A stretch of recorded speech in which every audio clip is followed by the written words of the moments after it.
Earlier, Chinese hackers used to participate in hacking competitions around the world and get the first position. But after 2017, their presence suddenly disappeared. At first, no one understood why Chinese hackers were not participating. But then in 2019, an incident happened which exposed the dangerous plan of China. Once again, flattery in ZMTV's videos. Nazreen, in March 2017, a group of hackers from China went to Vancouver, a city in Canada. Their mission was to find the hidden vulnerabilities in the world's most used software and devices. Their target was Google's Chrome browser, Microsoft Windows and Apple's iPhone. But these people had not gone to do anything wrong.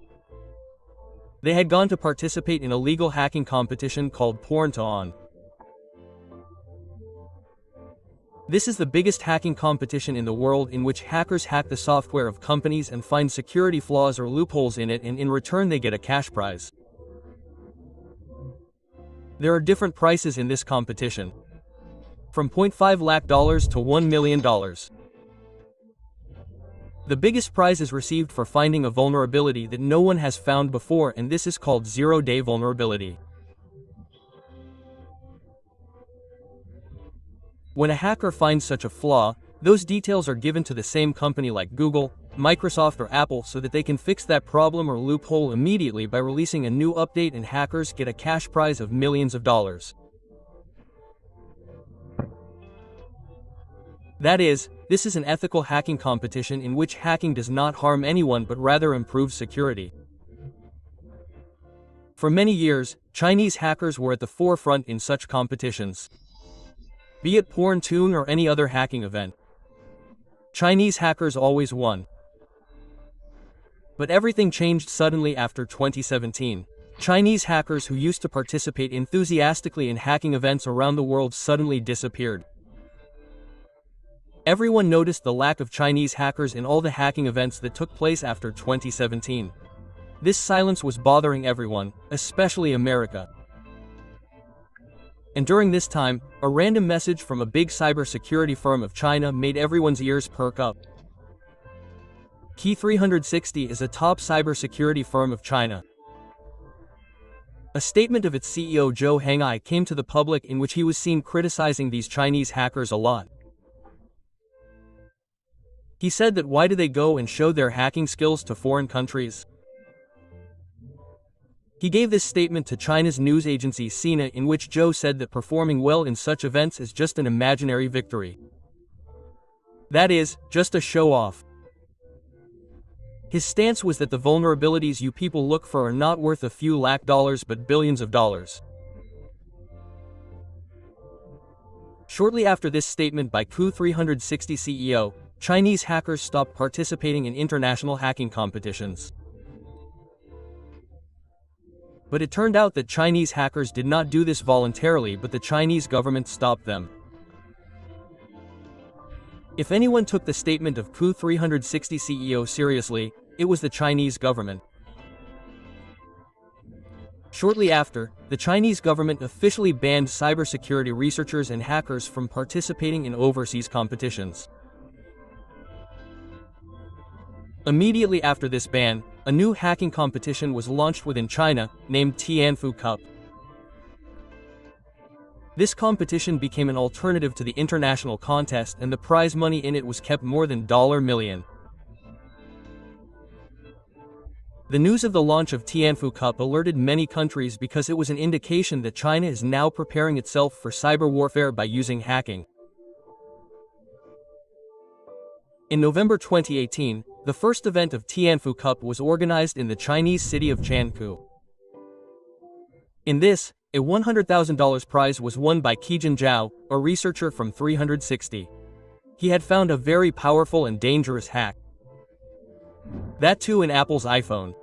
He started the attack through the Safari browser. Then he found a loophole in the iPhone's core system, and then through this flaw, he was able to remotely control any iPhone by just opening a web page. This meant that if a person would go to that particular web page through his iPhone, then his phone would come under the control of the hacker without him noticing. Keijin named this exploit as Chaos, and this name was absolutely perfect because this hack was going to become a problem for cyber experts around the world in the next few months. The difference between China's Tianfu Cup and Canada's Porn2On was that they used to find the hack and give it directly to the company. But Tianfu Cup did this but through the Chinese government. The Chinese government bound him that whatever hack is found in Tianfu Cup will not be given directly to the company. Rather, it will first be given to the Chinese government and then the government will itself deliver it to the company. And the real destruction was to happen in the meantime. This was a hack that if sold in the black market could fetch millions of dollars and could be used by criminals or governments to spy on thousands of people. After 2 months, in January 2019, Apple released an update in which the flaw that Keijin had found was silently fixed. But the real surprise came in August 2019, i.e. after 7 months. Google published a research paper in which they told that a mass-level hacking campaign was going on iPhones and people's phones were being hacked on a large scale. This research by Google identified 5 different exploits, and one of those 5 was the same exploit that Keijin had shown in the Tianfu Cup. That is, the exploit that won Keijin the prize was the same exploit that was being used for mass surveillance of iPhones. Google researchers reported in their report that many things in the hacking attacks they caught in the real world were similar to the exploit. But Google did not reveal who carried out this attack and who were the people who were hacked. But later it was found out that the victims were Uyghur Muslims and the attacker was none other than China's own government. Since 2014, China has committed very serious human rights violations against Uyghur Muslims and other minorities. All this is happening in China's northwestern province Xizang. Here China had imprisoned lakhs of people in camps without any crime. The women there were sterilized to reduce their population. Cases of torture and sexual abuse were also reported inside the camps. Every phone there was monitored to see if anyone had any religious content. If anyone was found to have anything, he was given the harshest punishment. Chinese officials say that we are doing all this to avoid extremism. But America and many other countries have declared it genocide. This hacking campaign of China was not limited to only Uyghur Muslims, but journalists, activists and those who questioned the policies of the Chinese government were also targeted. When Google researchers published a report about iPhone hacking, after a few days the media connected all the dots. Then later Apple also told in a post that this hack actually continued for 2 months and this was the time when Keijin won the Tianfu Cup. One thing was now clear to the American experts that China has followed the strategy given by the CEO of Key 360. That is, prevent Chinese hackers from going abroad and utilize their skills in China itself and then use that hack to keep surveillance on people. To prove this, US surveillance agencies did a full technical breakdown of the Co's exploit and it exactly matched the Tianfu Cup hack. Later, Google's deep investigation also confirmed that both Co's and real-world attack were similar in structure. But the matter did not stop here. In February 2024, some data was leaked on the code-sharing website GitHub. This was the data of a Chinese company named iSun, which is an IT security firm. This data contained the company's emails, chat logs and development details of the spyware. The leaked data revealed that the company makes cyber spying tools and later these tools are given to the Chinese government and the People's Liberation Army.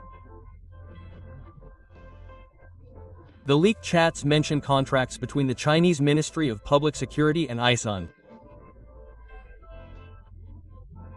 It was revealed that iSun charges the government $00 to $75,000 for every hacked email inbox.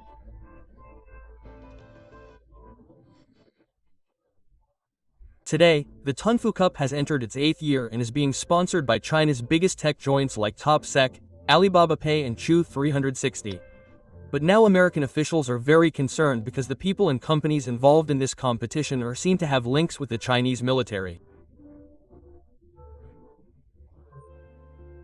TopSec is a Beijing-based company that organizes the Tunfu Cup. According to US officials, this company is actually recruiting Chinese nationalist hackers through the Tunfu Cup. All these things indicate that China is preparing its cyber weapons under the guise of Tunfu Cup.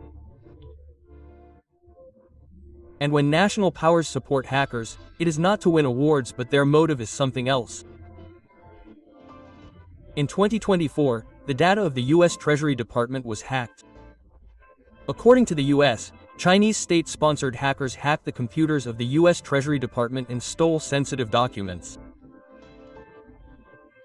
In 2024 itself, Chinese hackers hacked the networks of at least 9 US telecom companies, including AT&T versus Verizon and T-Mobile. In 2002, Typhoon, a Chinese hacking group, targeted the energy and water filtration systems of the US. In 2023 also, a malware attack was revealed which was carried out on the US military base in Guam. These are references to some of the hackings in which Chinese hackers were involved. Experts say that whenever Chinese hacking groups target any infrastructure, they silently maintain their access inside the system for many years and cause damage only when the time comes. All these things show that China is preparing an army of hackers within itself to prepare for cyber war. A war in which not a missile but only code can bring the whole country to its knees. Where network jams will cause more damage than airstrikes. The spying tool present in the phone works more dangerously than a real-life agent, and in which a stock market crash can spread a wave of fear among the people with just one click. Hope you all will like and share this video of ZMTV as well. Thank you very much for your loving comments. See you in the next amazing video.